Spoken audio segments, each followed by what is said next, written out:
Hello and welcome to Unacademy. मैं मनोज जायसवाल, आपका plus educator, और इस क्लास में मैं एक और बेहतरीन टॉपिक लेकर के आया हूं।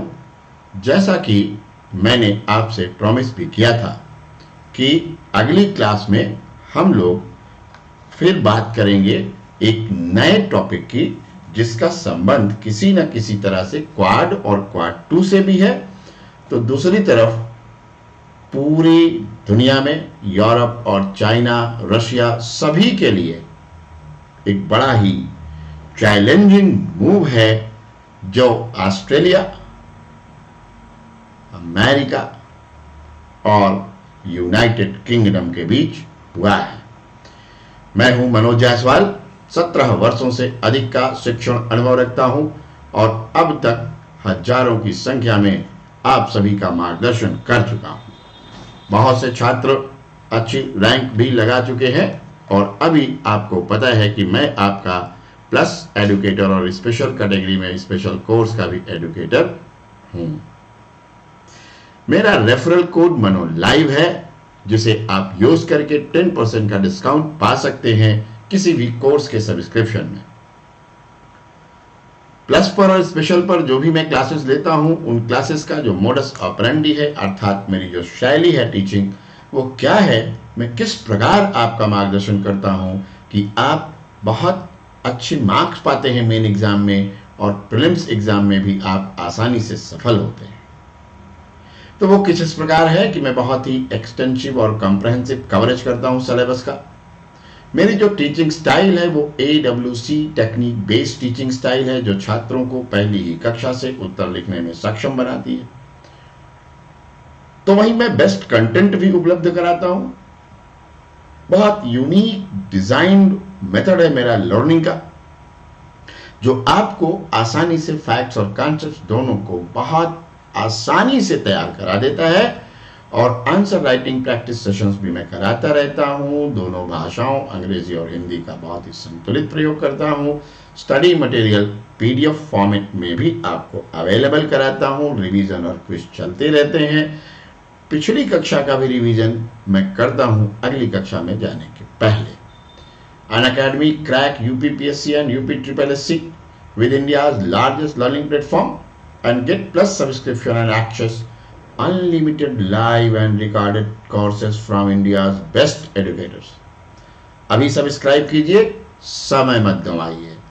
अनअकैडमी का जब आप ऐप डाउनलोड करते हैं, जैसे मान लीजिए अभी आपने मूड नहीं बनाया, सब्सक्रिप्शन का देखना चाहते हैं किस तरह से क्लासेस हो रही हैं, तो उसके लिए आप जब अनअकैडमी का ऐप डाउनलोड करेंगे तो बड़ा ही सरल है ये तरीका। आराम से आप इसको डाउनलोड करिए, बहुत ही आसान सा ये आपको दिखता है ऐप, और यूज करने में भी बहुत आसानी है, बहुत डिफिकल्ट नहीं है, सरल है, सिंपल है। अनअकैडमी एडवांटेज है कि आप कहीं भी किसी भी जगह लाइव और रिकॉर्डेड सेशंस अपने कन्वीनियंस के अनुसार ले सकते हैं। बेस्ट एडुकेटर्स और इन्फ्लुएंसर से आपको सीखने का मौका मिलता है। बेस्ट और मल्टीपल करेस्पॉन्डेंस कोर्सेज आपको मिलते हैं। स्ट्रक्चर्ड पेडागॉजी है जो कि एकेडमिक कैलेंडर से सिंक्ड है।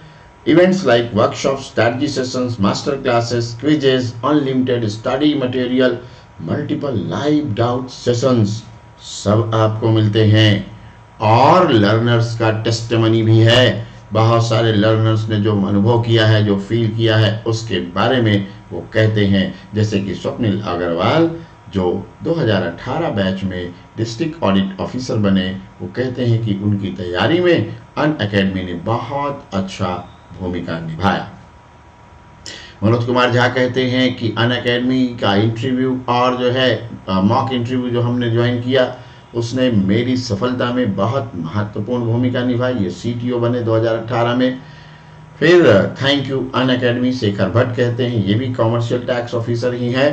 इन्होंने कहा कि मैंने अनअकैडमी पोर्टल से गाइडेंस लिया। इसी तरह से आलोक कुमार पंकज भी धन्यवाद देते हैं अनअकैडमी और उनके शिक्षकों का, विशेष रूप से मुकेश जी का भी। और अब हम लोग बात करने चल रहे हैं, जैसा कि हम आपसे कह रहे थे अभी थोड़ी ही देर पहले, कि हम एक बहुत ही बेहतरीन टॉपिक पर चर्चा करने चल रहे हैं, जिसने पूरी दुनिया में एक नई डिबेट और डिस्कशन पैदा कर दिया है। और ये टॉपिक है ऑकस, यानी कि एक जो ग्रुप बना, एक साझेदारी बनी, साझेदारी नहीं बल्कि एक अलायंस हुआ है किसके किसके बीच, तो ऑस्ट्रेलिया, यूनाइटेड किंगडम यानी आप जिसे ब्रिटेन कहते हैं, और यूएसए, और इसी का शॉर्ट फॉर्म इसका बन गया ऑकस। ठीक, इसी को शॉर्ट में ऑकस कहते हैं। ध्यान देने वाली बात यह है कि ये जो समझौता हुआ इन तीनों देशों के बीच, उसका मुख्य उद्देश्य सबमरीन बनाना है। सबमरीन, पनडुब्बी, ठीक है। और जो है खास बात दूसरी क्या है कि अमेरिका, ब्रिटेन, ये दोनों इसके तहत अपनी टेक्नोलॉजी देंगे। और जानते हैं आप, 50 सालों में अमेरिका पहली बार, ऑस्ट्रेलिया ही एक ऐसा देश है जिसको ये टेक्नोलॉजी ट्रांसफर कर रहा है। 50 सालों के दौरान पहले जो है, जो इसकी टेक्नोलॉजी ट्रांसफर हुई है, वो केवल यूनाइटेड किंगडम को हुई है। अब ये पनडुब्बी इतनी खास क्यों है भाई? क्यों? क्योंकि जैसे ही ऑकस समझौता हुआ, इसके लिए कहा गया कि ये एशिया प्रशांत क्षेत्र में, एशिया पैसिफिक क्षेत्र में, ये एशिया प्रशांत क्षेत्र में ऐतिहासिक समझौता है। It is a historical pact in Asia प्रशांत रीजन। क्यों? क्योंकि ये जो टेक्नोलॉजी दी जा रही है, ये कोई सामान्य टेक्नोलॉजी बनाने का नहीं है, ये न्यूक्लियर पावर वाली टेक्नोलॉजी है। Nuclear power. अब क्या हुआ? न्यूक्लियर पावर युक्त जो है पनडुब्बी बनेगी। और खास बात यह है कि इससे यूरोप का भी एक देश नाराज हुआ। ठीक, यानी कि अब इस पे किन किन लोगों की चर्चाएं होंगी आपको मैं पहले ही समझा दूं, तो फ्रांस नाराज हुआ, और चाइना तो बिल्कुल तिलमिला गया है। चीन जो है, ये फ्रस्ट्रेशन की हद तक जाकर के स्टेटमेंट दिया था ऑकस के कंटेक्स्ट में।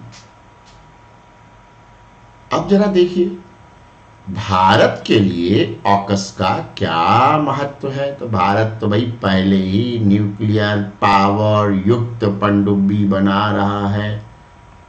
पहली बात, भारत के पास है ऑलरेडी।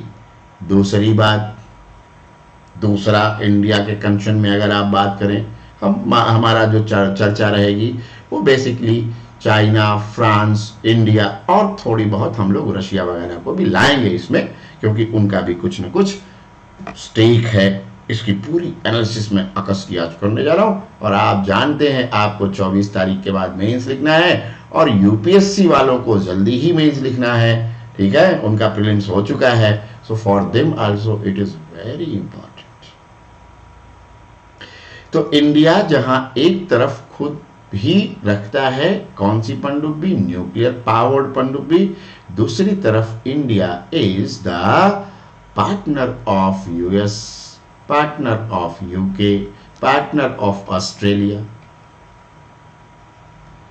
और आप जानते ही हैं कि एशिया प्रशांत में, जिसे हम इंडो पैसिफिक कहते हैं, जहां खूब धौंस जमाता है कौन, चाइना, अपने नेवल बेस के बदौलत।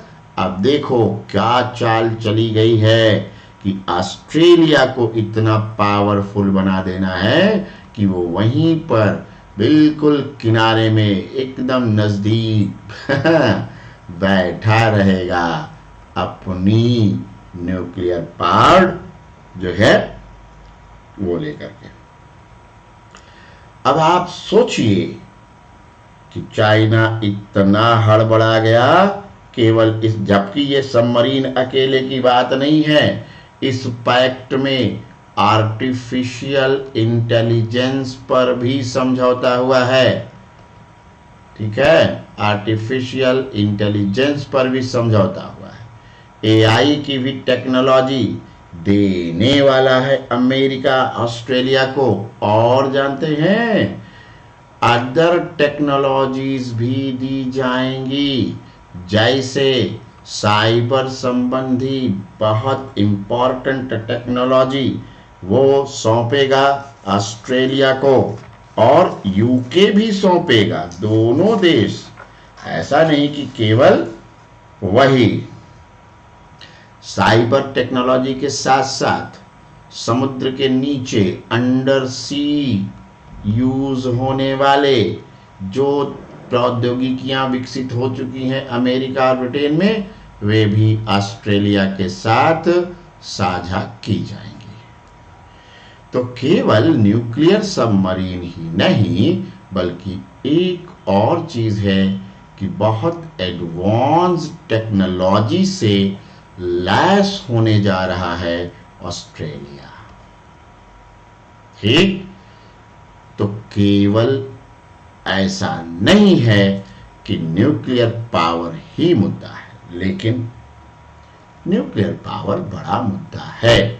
जब साउथ चाइना सी में हमेशा चाइना अपना क्लेम करता है कि ये मेरा समुद्र है, ये पूरा का पूरा मेरे अधिकार में रहेगा, तो दूसरी ओर उसका जो दबाव बनता है उसकी न्यूक्लियर पावर के कारण बनता है। उसकी भी सबमरीन्स हैं न्यूक्लियर पावर वाली।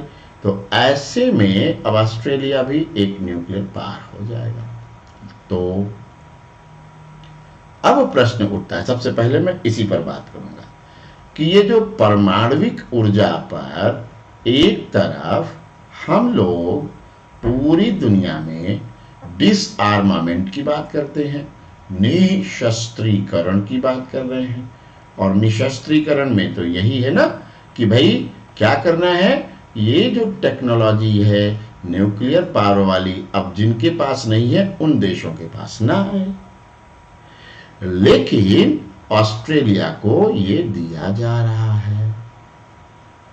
ठीक है, तो अब लोगों को ये लग रहा है कि एक और देश नाभिकीय अथवा परमाणविक शक्ति संपन्न देश हो जाएगा, और अगर ऑस्ट्रेलिया इसमें संपन्न हो जाता है तो जो चाइना साउथ चाइना सी में डराता रहता था, दबाव बनाने की कोशिश करता था, अब उसके टक्कर की पावर ऑस्ट्रेलिया के पास भी हो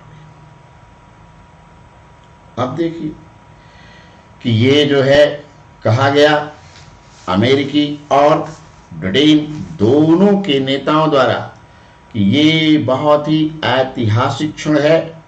तीनों देश चूंकि एक जैसी विचारधारा और मंतव्य यानी कि मंशा रखते हैं, और इसलिए इस इंडो पैसिफिक रीजन में इस समझौते के कारण क्या होगा, यह जो है जो प्रोटेक्ट हो जाएंगी, जो शेयर्ड वैल्यूज हैं, साझा मूल्यों का संरक्षण होगा। फिर यह भी कहा कि सुरक्षा का संवर्धन होगा, security protection of the promotion of security होगी, संवर्धन। ठीक है, और फिर यह भी कहा गया कि इस इंडो पैसिफिक रीजन में संपन्नता भी आएगी, प्रॉस्पेरिटी भी। Prosperity, promotion of security and protection of shared values होंगे इस पैक्ट के द्वारा, और तीनों देशों ने एक ज्वाइंट स्टेटमेंट दिया। अब जरा देखिए, साझा मूल्यों की बात, सुरक्षा की बात, संपन्नता की बात, तो अगर देखिए सीधी बात है कि इसका टारगेट कौन बन रहा है। हम सीधी अगर बात करें तो सीधी सीधी बात यह है कि भाई इसमें तो हम टारगेट कर रहा है ये पैक्ट पूरी तरह से चाइना को। इसीलिए चाइना बौखलाया और चाइना ने अपनी बौखलाहट पूरी तरह से अपने स्टेटमेंट के द्वारा व्यक्त भी कर दी। चाइना के जो अमेरिकी एम्बेसी ने स्टेटमेंट दिया कि अमेरिका जो है वो cold war mentality and ideological prejudice दिखा रहा है। आइडियोलॉजिकल प्रेजुडिस, देखियो ये दूसरों को भाषण देने में, दूसरों को मतलब कहते नहीं कि पर उपदेश सकल बोलते रहे, तो दूसरों को उपदेश देने में सब बड़े आगे निकल जाते हैं। वैसा ये भी कह रहे हैं कि ये जो है पूरी तरह से कोल्ड वार मेंटालिटी और वैचारिक जो है प्रेजुडिस को पूर्वाग्रह से ग्रस्त पैक्ट है। सोचिए जरा, क्यों भाई, ये तो बड़ा प्रश्न बनता है ना। तो ऐसा समझिए कि ये उसकी बौखलाहट है। इसी तरह से हुआ क्या कि फ्रांस को भी थोड़ी सी दिक्कत हो गई। फ्रांस को क्या दिक्कत हुई, अरे ये क्या हो रहा है, फ्रांस को क्या दिक्कत हुई ये समझ लिया जाए। तो फ्रांस को, अरे भाई कहां क्लिक हो रहे हैं आप, फ्रांस को जो दिक्कत हुई वो कहां हुई, हाँ, फ्रांस के साथ ऑस्ट्रेलिया ने एक डील की थी पनडुब्बी के लिए। फ्रांस एंड ऑस्ट्रेलिया की एक डील हुई थी इसी तरह की पनडुब्बी के लिए, और वो थोड़ी बहुत नहीं थी, $50 बिलियन की थी। 50 बिलियन US की एक डील फ्रांस के साथ हुई थी, और फ्रांस जो है क्या करने वाला था, 12 सबमरीन बना करके ऑस्ट्रेलिया को देने वाला था। ध्यान देने वाली बात यह है कि ऑस्ट्रेलिया के लिए जब सबमरीन्स बना करके देने वाला था फ्रांस, तो ये क्यों हुआ, इससे क्या फायदा। ऑस्ट्रेलिया को कोई बड़ा नुकसान तो था नहीं भाई, वो पहले ही ले रहा था, तो क्यों ऐसा किया। तो देखिए, जहां फ्रांस बना के देता सॉरी, तो टेक्नोलॉजी तो ट्रांसफर करता नहीं, टेक्नोलॉजी ट्रांसफर होने वाली नहीं थी, पहली बात। दूसरी बात, फ्रांस के साथ उसका जो सौदा था वो महंगा भी था। तीसरी बात, फ्रांस जो है वो इंडो पैसिफिक रीजन में उतना महत्वपूर्ण भी नहीं था। किसके लिए, ऑस्ट्रेलिया के लिए। समझिएगा, कई पक्ष होते हैं, तो इंडो पैसिफिक में फ्रांस उतना महत्वपूर्ण भागीदारी या साझेदारी नहीं कर सकता था। ठीक, फिर टेक्नोलॉजी ट्रांसफर की समस्या थी, ठीक है ना। इसलिए अब क्या हुआ कि ऑस्ट्रेलिया ने ये एक तरह से सौदा तोड़ दिया। अब जब ये सौदा तोड़ दिया है तो भाई फ्रांस को तो फ्रस्ट्रेशन होगा, फ्रांस को बुरा लगेगा।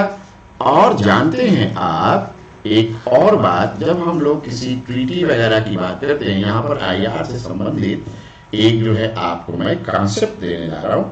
जब हम लोग कोई भी ट्रीटी वगैरह, मतलब कोई भी कंट्री किसी से कोई ट्रीटी करती है, तो वहां पर एक कॉन्सेप्ट लागू होता है, और वो कॉन्सेप्ट जो है ना क्या कहता है, वो कहता है, ध्यान से इसको समझिएगा, मैं एक काम करता हूं, इसको आपको ना अलग रंग से दिखाता हूं।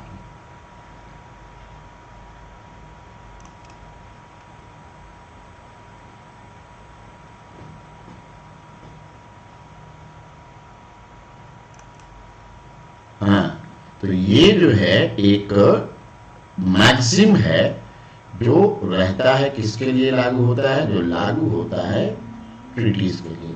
इसको कहते हैं पैक्टा संट सर्वाना।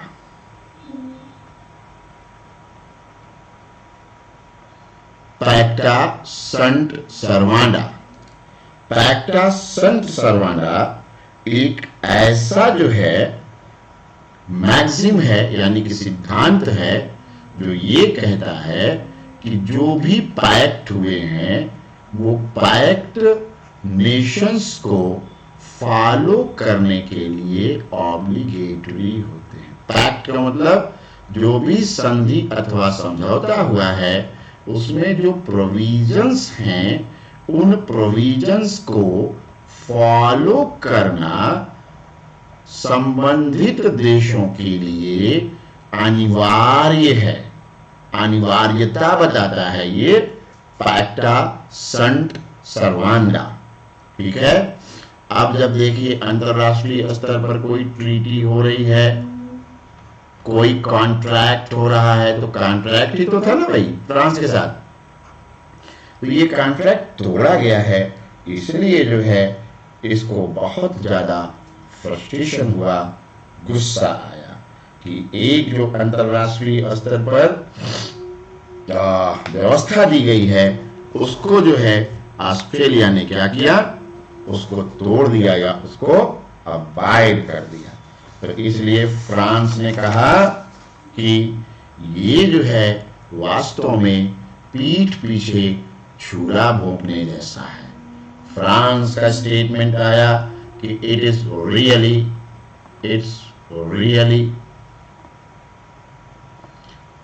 a stab in the back। ये पीठ में छुरा भोंकने जैसा काम किया है किसने? ऑस्ट्रेलिया ने। अब आपको ये समझना होगा कि अमेरिका ने ऐसा कर क्यों दिया, वाई,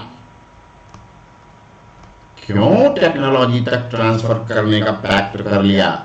तो आप अगर देखेंगे तो पिछले कुछ वर्षों में फ्रांस जो है बहुत तेजी से वेपन सप्लायर के रूप में उभरा है। आपको पता है कि भारत ने भी उससे राफेल खरीदे हैं, है ना, राफेल डील हुई है। और जो है आप देखिए कि जब भारत की राफेल डील हुई थी तो रशिया को भी बुरा लगा था और यहां तक कि यूएस को भी बुरा लगा था। यूएस तो देने नहीं चाहता था इतना एडवांस वेपन इंडिया को। तो अब जो है अगर इसी तरह से आगे फ्रांस बढ़ता रहेगा तो यूरोप में यूनाइटेड किंगडम ही कमजोर होगा। सबसे सशक्त जो है यही रहा है अभी तक अमेरिका के साथ रहने वाली कंट्री में। फिर इसने अभी ब्रेक्सिट भी कर लिया है, ये यूरोपियन यूनियन से अलग आ चुका है। तो अब इसे क्या करना है, अपने हितों को यूरोप के अलावा भी अनेक देशों के साथ देखना है और ऑस्ट्रेलिया को अपना बेस्ट इंटरेस्ट सर्व करना था और यह भी देखना था कि अमेरिका और ब्रिटेन जैसे देश हमेशा उसके साथ इंडो पैसिफिक रीजन में खड़े रहें। इसलिए ये पैक्ट हुआ और अमेरिका इसको तैयार करने के लिए, अमेरिका इसको करने के लिए तैयार भी हो गया। और जब इस तरह के स्टेटमेंट्स आए चाइना और फ्रांस से, तो फ्रांस को लेकर के तो किसी ने कुछ नहीं कहा, लेकिन चाइना को बिना मेंशन करते हुए तीनों देश के नेताओं ने, अच्छा ये पैक्ट हुआ तो ब्रिटिश प्राइम मिनिस्टर के रहने पर, यानी कि ब्रिटिश प्राइम मिनिस्टर मिस्टर आपका जॉनसन, बोरिस जॉनसन, ऑस्ट्रेलिया के प्रधानमंत्री स्कॉट मॉरिसन और जो है यूएस प्रेसिडेंट जो बाइडेन। और ये वर्चुअल मीटिंग में पैक्ट हो गया। ये भी एक बड़ी महत्वपूर्ण बात है, वर्चुअल मीटिंग में ये समझौता हो गया। सोच लीजिए आप, यानी कि इस पर काम बहुत लंबे समय से चल रहा था। और कहा गया तीनों देश के नेताओं द्वारा कि इंडो पैसिफिक क्षेत्र में लगातार सिक्योरिटी के लिए थ्रेट बढ़ता जा रहा था। नाम नहीं लिया चाइना का, लेकिन कहा कि सुरक्षा के लिए खतरा बढ़ता जा रहा था। तो चाइना ने कहा कि ऑस्ट्रेलिया ने चाइना पर बहुत रिस्की दांव खेला है, risky bet to side with US over China. Australia ने चाइना के बदले यूएस पर जो दांव लगाया है, ये उसके लिए बहुत जोखिम भरा है, ये बात भी बोली गई। इसका क्या मतलब है? ये एक तरह का इनडायरेक्ट धमकाना है कि अभी चाइना क्या कर रहा है, धमकी दे रहा है ऑस्ट्रेलिया को कि आपने ये ठीक नहीं किया जो आप मुझसे अलग गए हैं। ठीक है, चलिए अभी इस पर और भी बात होनी है। ये आ गया जो कमर्शियली चीज होती है। बैच कोर्सेज भी कई सारे हैं जो फरवरी 2021 से ही चल रहे हैं, आप इन्हें ज्वाइन कर सकते हैं। फिर उसके बाद उन्नति समीक्षा अधिकारी आरओ और सहायक समीक्षा अधिकारी एआरओ क्रैश कोर्स है, 22 अक्टूबर से शुरू हुआ है, आप इसे ज्वाइन कर सकते हैं। 27 अक्टूबर से लक्ष्य यूपीपीएससी 2022 जो 12 महीने में प्रारंभिक तथा मुख्य परीक्षा की पूरी तैयारी कराएगा, आप इसे ज्वाइन कर सकते हैं। GS expedition course ongoing batch है, आप इसे ज्वाइन कर सकते हैं। चलिए, तो चाइना को क्या किया, इनडायरेक्टली चाइना मेंशन हुआ, डायरेक्टली मेंशन नहीं हुआ। ठीक है, अब जो है फिर उसके बाद क्या हुआ, बीबीसी से बात करने हुए सीधे कहा, इसने ब्रिटिश ब्रॉडकास्टिंग जो है बीबीसी से बात करते हुए ब्रिटेन के यानी कि यूनाइटेड किंगडम के रक्षा सचिव डिफेंस सेक्रेटरी ने साफ शब्दों में पहली बार बोला था, चाइना ज्यादा कुछ कर रहा था।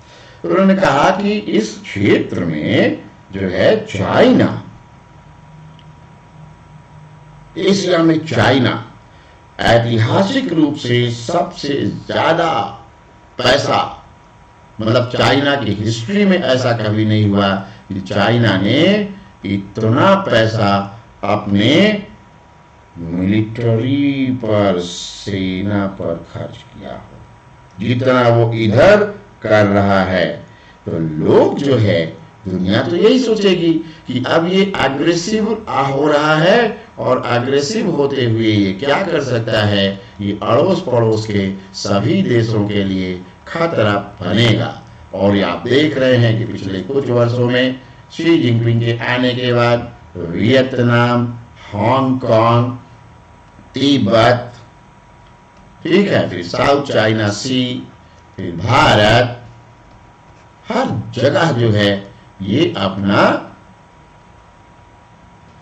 दांव चल रहा था। और किस लिए, अपनी मिलिट्री जो है वो मजबूत कर रहा था। इसलिए लोगों को लगा कि जो है ये कुछ कर सकता है। दूसरी तरफ इसने अपनी वायुसेना में भी बहुत ज्यादा मजबूती की है। चाइना ने एयरफोर्स को भी बहुत मजबूत करने का काम कर रही है, तो वहीं नेवी को भी बहुत ज्यादा मजबूत कर रही है।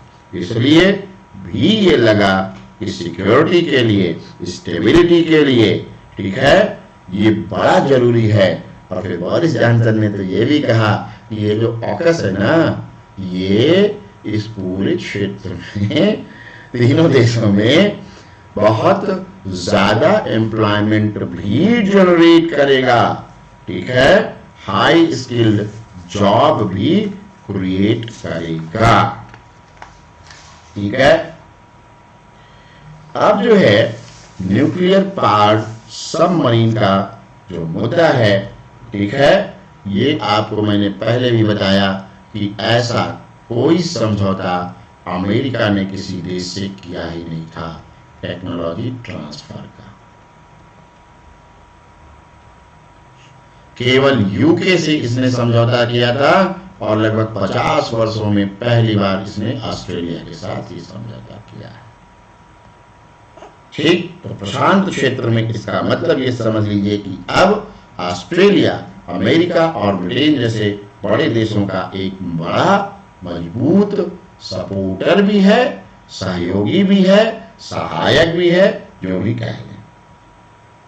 ठीक है, और अब एक फैक्ट और आया आपके लिए, और वो क्या है कि ऑस्ट्रेलिया इस समझौते के बाद क्या बनेगा, तो ऑस्ट्रेलिया इस समझौते के बाद विश्व का 7वां ऐसा देश बनेगा, 7th country of the world which will have the power of nuclear powered submarine। 7वां ऐसा देश होगा जिसके पास न्यूक्लियर पावर युक्त नाभिकीय ऊर्जा युक्त पनडुब्बियां होंगी। और इसमें पहले नंबर पर आता है यूएस, दूसरे नंबर पर यूनाइटेड किंगडम, तीसरे नंबर पर फ्रांस, चौथे नंबर पर आप रशिया को रखिए, 5वें नंबर पर चाइना आ जाएगा, 6ठे नंबर पर इंडिया आ जाएगा, और अब 7वें नंबर पर ऑस्ट्रेलिया इन वेटिंग हो गया। लेकिन ऑस्ट्रेलिया ने एक काम जरूर किया है, जैसे इस समझौते के बाद पूरी दुनिया में इस बात को लेकर के चर्चाएं बहुत होने लगी थी कि भाई अब ऑस्ट्रेलिया भी न्यूक्लियर पावर हो जाएगा। तो ऑस्ट्रेलिया ने साफ शब्दों में एक बात कही, उसने कहा कि हमारा कोई इंटेंशन नहीं है कि हम न्यूक्लियर वेपन प्राप्त करें या न्यूक्लियर वेपन बनाएं।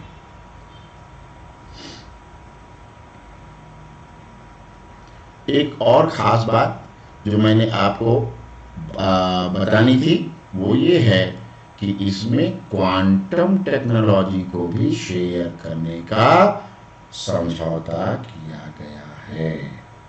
ठीक है, और साथ ही साथ ऑस्ट्रेलिया को क्रूज मिसाइल्स भी दिए जाएंगे। अब जब क्रूज मिसाइल दी जा रही है, क्वांटम टेक्नोलॉजी शेयर की जा रही है, तो ऑस्ट्रेलिया भले कहे कि हम न्यूक्लियर पावर नहीं चाहते हैं, लेकिन सच्चाई तो यही है कि वो न्यूक्लियर पावर वाली सारी चीजें प्राप्त कर रहा है। ठीक है, तो इसलिए इस समझौते में न्यूक्लियर पावर को आप सबसे ज्यादा वेट दे सकते हैं, सबसे ज्यादा महत्व दे सकते हैं। अब न्यूक्लियर पावर वाली जितनी भी सबमरीन होती हैं, ये जहां एक तरफ पावरफुल हैं, वो तो है ही है कन्वेंशनल जो पारंपरिक पनडुब्बियां हैं उनकी तुलना में, वहीं दूसरी ओर ये बहुत तेज चल सकती हैं पारंपरिक की तुलना में, और बहुत आसानी से मूव कराई जा सकती हैं, और इन्हें डिटेक्ट करना, इनकी पहचान करना, इनको मतलब इनको चिन्हित करना कि कोई पनडुब्बी आ भी रही है हमारी तरफ या नहीं, ये कठिन होता है। ठीक है, ठीक है, तो इसलिए फिर देखिए कि फिर अब इस पर चर्चा आएगी, फिर इस पर बात होगी। तो ऑस्ट्रेलिया के प्राइम मिनिस्टर ने साफ साफ कहा कि देखिए, मैं इस बात को क्लियर कर देना चाहता हूं कि ऑस्ट्रेलिया जो है वो न्यूक्लियर वेपन न बना रही है और न हम चाहते हैं। और एक बात ध्यान लीजिए, मैंने पिछले उसकी क्लास में भी आपको बताया था, क्वाड 2 की क्लास में, तो क्वाड 1 में भी, कि चाइना ने बीच में क्या किया, जब पैंडेमिक वाला मुद्दा आया तो चाइना ने इकोनॉमिक जो है सैंक्शंस लगाए ऑस्ट्रेलिया पर, आर्थिक रूप से व्यापार वगैरह करने पर इसने प्रतिबंध लगाया ऑस्ट्रेलिया पर। तो ऑस्ट्रेलिया और ज्यादा खिंचा हुआ था इनसे कि ना, ये तो हम आपका अब सहन नहीं करने वाले हैं, और इसलिए उसके लिए जरूरी था कि वो यूएस को आसानी से तैयार करे, जिससे कि ठीक है ठीक हो जाए। आप जरा देखिए, एशिया, पूरे एशिया की हम बात करने चल रहे हैं। इस पैक्ट का एशिया पर असर और एशिया की प्रतिक्रिया दोनों ध्यान देने वाली है। तो देखिए, प्रतिक्रिया तो केवल चाइना ने दी है, और मुझे लगता है कि और सारे सभी खुश भी होंगे। चीन को, जैसे मैंने आपको बताया कि चीन लगातार अपनी धौंस दिखा रहा था, ठीक है, तो इसलिए जो है आप देखोगे तो अमेरिका क्या कर रहा था, अमेरिका साइलेंटली अपना काम कर रहा था। देखेंगे आप तो जापान के साथ उसने बिल्कुल समझौते कई नए किए, क्वाड में भी आया। साउथ कोरिया के साथ भी उसमें, साउथ कोरिया में, अच्छा, जापान में भी निवेश हो रहा है अमेरिकी, साउथ कोरिया में भी खूब ढेर सारा निवेश हो रहा है। यहाँ तक कि जो छोटे छोटे आइलैंड हैं, थाईलैंड, ठीक है, यहाँ भी बहुत अच्छा खासा निवेश। और फिलीपींस और वियतनाम की कहानी तो आप जानते ही हैं। वियतनाम में तो आपको पता ही है कि यूएस हमेशा से बहुत ज्यादा इन्वॉल्व होने की कोशिश करता रहा, क्योंकि 60 के दशक में अमेरिका वियतनाम वॉर जो हुआ था, उससे अमेरिका ने एक सबक तो ले ही लिया है कि इन्हें हम अपना मित्र बना के चलें, शत्रु बनाएंगे तो एशिया में हमारी शक्ति कमजोर होगी ही होगी। तो अब देखिए कि इन सभी देशों को इस डील से कुछ न कुछ फायदा होने जा रहा है। क्यों? जापान को खतरा कौन बार बार दिखा रहा था, यहां तक कि उसके एक आइलैंड पर भी अपना दावा ठोक दिया था, चाइना।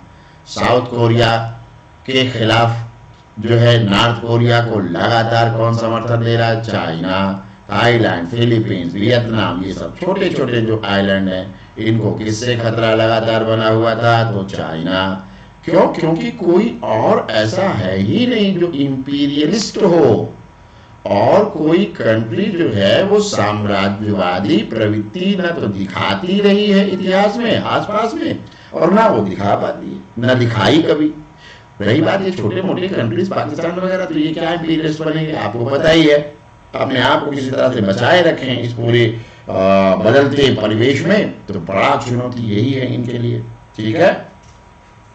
तो ये माना गया कि ये जो है इस पूरे के पूरे रीजन में एक तरह का ज्योग्राफिकल शिफ्ट हो गया, भौगोलिक जो है शिफ्ट आया है।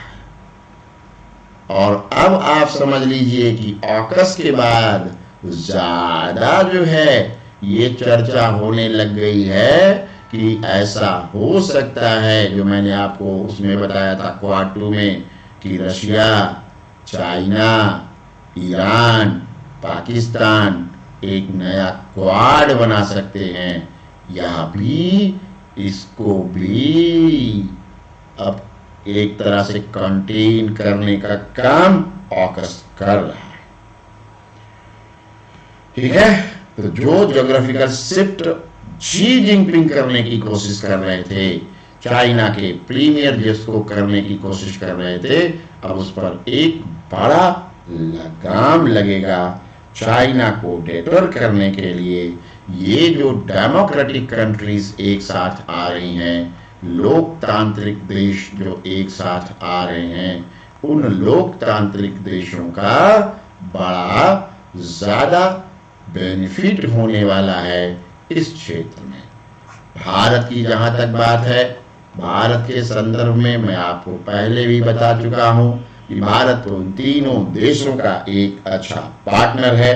तो भारत को ऑस्ट्रेलिया के मजबूत होने से भारत को फायदा ही है। चाइना को कंटेन करने में बड़ी महत्वपूर्ण ये कदम है, एक तरह से हम मान सकते हैं, ठीक है। तो इस तरह से अगर आप देखिएगा तो ऑकस क्या कर रहा है, ऑकस एक ऐसा जो है क्या कहते हैं बना हुआ है, क्या कहते हैं आपका पैक्ट, ऐसा पैक्ट हुआ है जो आगे आने वाले समय में चीजों में इस पूरे रीजन में, खास करके एशिया और इंडो पैसिफिक रीजन में बड़े बदलाव ला सकता है। जहां तक बात रही चाइना और ऑस्ट्रेलिया के रिलेशन की, तो भैया ये तो और खराब अब होने ही है, इसको कोई रोक नहीं सकता। और चाइना ने अपने मद में, जैसे होता है घमंड में पहले ही खराब कर लिया था। जब पैंडेमिक की जांच की बात ऑस्ट्रेलिया ने उठा दी तो उसके ऊपर सैंक्शंस लगा दिए। तो कहीं तो कुछ गड़बड़ है, नहीं तो आपको सैंक्शंस लगाने की आवश्यकता तो नहीं थी। तो ऐसी स्थिति में ठीक है कि ये जो है ऑस्ट्रेलिया चाइना एक दूसरे के बड़े बेहतर और बहुत बड़े बिजनेस पार्टनर थे, ट्रेड पार्टनर थे, ठीक है पहले। लेकिन अब धीरे धीरे ये जो है डिटेरिएट हुआ है। तो अब क्या करेगा ऑस्ट्रेलिया, यूएस, यूके जैसे देशों से ज्यादा जब अलाय होगा, ज्यादा सहयोगी बनेगा, तो ऑस्ट्रेलिया में एक कॉन्फिडेंस आएगा और उस कॉन्फिडेंस के साथ वो और आगे बढ़ेगा। लेकिन एक बात याद रखनी है कि हम ये नहीं कह सकते हैं कि न्यूक्लियर सबमरीन मिल जाने के कारण अब चाइना जो है ऑस्ट्रेलिया चाइना से ज्यादा पावरफुल हो जाएगा। तो ये भी हमारी भूल होगी। चाइना अभी भी आगे भी कम से कम ऑस्ट्रेलिया से तो पावरफुल रहने ही वाला है। लेकिन ये जरूर है कि अब जो है क्या कहते हैं, जो चाइना अगर किसी तरह की कोई भी वो करता है, क्या नाम है, कोई भी गलत कदम उठाता है, कोई एक्शन अननेसेसरी उठा लेता है, तो फिर उसे जवाब ठीक ठीक मिलेगा। दूसरी तरफ यह भी है कि चाइना अभी भी मेनलैंड में जमीन पर लड़ाई में पावरफुल रहेगा ही रहेगा। एयर स्ट्राइक में भी वो अभी बहुत ज्यादा पावरफुल ऑस्ट्रेलिया से रहेगा ही रहेगा। इन सभी चीजों के बावजूद भी ऑकस जो है एक मेजर इवेंट है जो हुआ है इस दुनिया में, और आप ध्यान रखिएगा कि आने वाले टाइम में ये बड़े परिवर्तन कर सकता है। तो इस तरह से आप ध्यान रखें कि ये जो ऑकस है ये क्या कर रहा है, तो ये जो है मजबूती ला रहा है, ना केवल ऑस्ट्रेलिया के लिए बल्कि इंडो पैसिफिक क्षेत्र के लिए भी, और साथ ही साथ दोनों देशों के रिश्तों के लिए भी। इसी के साथ धन्यवाद। Thank you for this class. Thank you.